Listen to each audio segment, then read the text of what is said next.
मेरे जीवन में ये अवसर आचार्य श्री का विशेष स्नेह और आशीर्वाद का सौभाग्य निरंतर मिलता रहा है।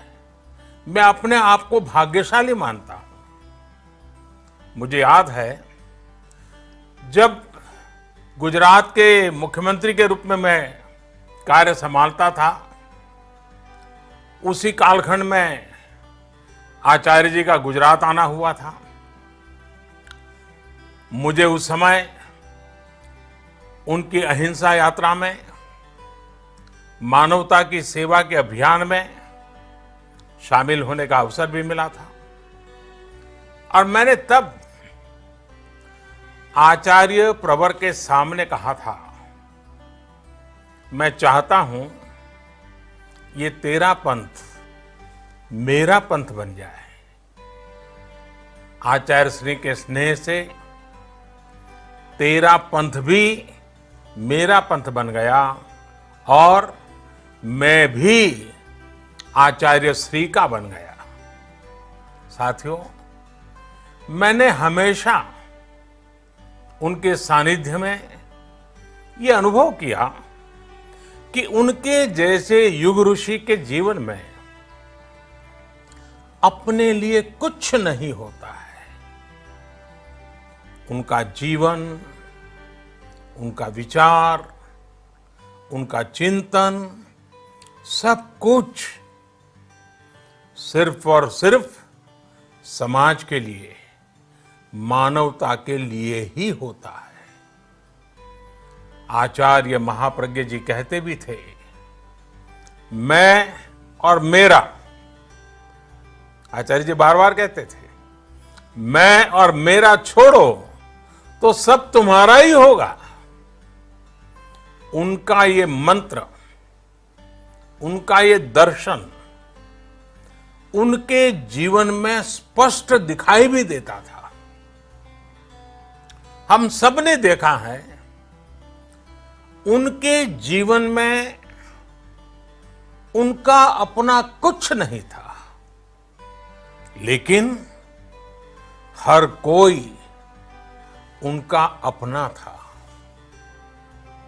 उनके जीवन में परिग्रह किसी भी वस्तु का नहीं था, लेकिन प्रेम हर व्यक्ति के लिए था, जीव मात्र के लिए था। साथियों, दुनिया में जीवन जीने का दर्शन तो आसानी से मिल जाता है। आज तो गूगल गुरु को पूछोगे तो भी मिल जाएगा, लेकिन इस तरह का जीवन जीने वाला आसानी से नहीं मिलता। जीवन को इस स्थिति तक ले जाने के लिए तपना पड़ता है, अपने आप को तपाना पड़ता है। समाज और समाज की सेवा के लिए खपना पड़ता है, तिल तिल जलना पड़ता है। और ये कोई साधारण बात नहीं है। पर असाधारण व्यक्तित्व ही असाधारण को चरितार्थ करता है। तभी तो राष्ट्र कवि रामधारी सिंह दिनकर जी कहा करते थे कि आचार्य महाप्रज्ञ जी आधुनिक युग के विवेकानंद है। इसी तरह दिगंबर परंपरा के महान संत आचार्य विद्यानंद जी महाप्रज्ञ जी की तुलना जब करते थे तो कहते थे कि डॉक्टर सर्वपल्ली राधाकृष्णन जी उनकी याद दिलाते हैं, उनकी बराबरी से सोचते थे। आचार्य महाप्रज्ञ जी ने जो साहित्य रचना की, जो ज्ञान परोसा, वो अद्भुत थी। हमारे श्रद्धेय अटल बिहारी वाजपेयी जी, जो खुद भी साहित्य और ज्ञान के इतने बड़े पारखी थे, वो अक्सर कहते थे कि मैं आचार्य महाप्रज्ञ जी के साहित्य का, उनके साहित्य की गहराई का, उनके ज्ञान और शब्दों का बहुत बड़ा प्रेमी हूं। ये वाजपेयी जी कहते थे। वाणी की सौम्यता, मंत्र मुग्ध करने वाली आवाज, शब्दों के चयन का संतुलन, ये त्रिवेणी ईश्वरीय वरदान के बिना संभव नहीं होती है, और ये वरदान उन्हें प्राप्त था। साथियों, आप भी आचार्य श्री के साहित्य को पढ़ेंगे, उनकी बातों को याद करेंगे, तो आपको भी अनुभव होगा कितने ही महापुरुषों की छवि उनके भीतर थी, उनका ज्ञान कितना व्यापक था। उन्होंने जितनी गहराई से अध्यात्म पर लिखा है, उतना ही व्यापक विजन उन्होंने फिलॉसफी, पॉलिटिक्स, साइकोलॉजी और इकोनॉमिक्स जैसे अनेक विषयों पर भी दिया है।